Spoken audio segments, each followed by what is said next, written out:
അപ്പോൾ ഗൈസ് ഇപ്പോൾ ഞാൻ ഷോപ്പ് തുറക്കാറുണ്ട് കേട്ടോ. ഞായറാഴ്ച ആണെങ്കിൽ ഇന്ന് ഞായറാഴ്ചയാണ്. അപ്പോൾ രാവിലെ തുറക്കില്ല കേട്ടോ. വൈകിട്ട് ഫുഡൊക്കെ കഴിച്ചതിന് ശേഷം ഞാൻ എൻ്റെ ഏതെങ്കിലും ഒരു ആളെ കൈ പിടിച്ച് കൊണ്ട് പോകണ്ട. അപ്പോൾ ഇന്ന് ആരുമാണ് എൻ്റെ കൂടെ വന്നിട്ടുണ്ടായിരുന്നു. അപ്പോൾ നേരെ നമ്മൾ ഷോപ്പിൽ പോകാറില്ലേ, എവിടെയെങ്കിലുമൊക്കെ ഒന്ന് പോയി കറങ്ങി ഫുഡ് അടിച്ചതിന് ശേഷം കേട്ടോ.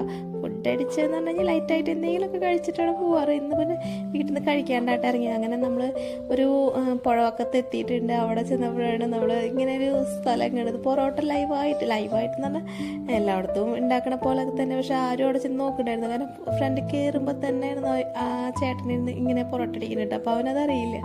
അപ്പോൾ ഇങ്ങനെ പൂ പോലെയാണുള്ളത്, ഇങ്ങനെ മാവ് കുഴച്ചിട്ടുണ്ടാവും. അപ്പം എൻ്റെ അടുത്ത് ചോദിക്കുകയായിരുന്നു ഇത് എന്തമ്മ സംഭവം എന്നൊക്കെ ചോദിച്ചിട്ട് അങ്ങനെ എന്ത് കണ്ടത് നോക്കിക്കണുണ്ട് കേട്ടോ. പക്ഷേ ഈ വീടിൻ്റെ അല്ലെങ്കിൽ ഷോപ്പിൻ്റെ മുന്നിൽ തന്നെയാട്ടോ ഈ പുഴയുള്ളത്. അപ്പോൾ കണ്ടപ്പോൾ ഒരു രസം. അങ്ങനെ അവിടെ കയറി ഒരു പൊറോട്ടയും ബീഫ് അടിച്ചതിന് ശേഷം കേട്ടോ ഇന്ന് നേരെ പിന്നെ ഷോപ്പിലേക്ക് വിട്ടിട്ടുള്ളത്. ബീഫ്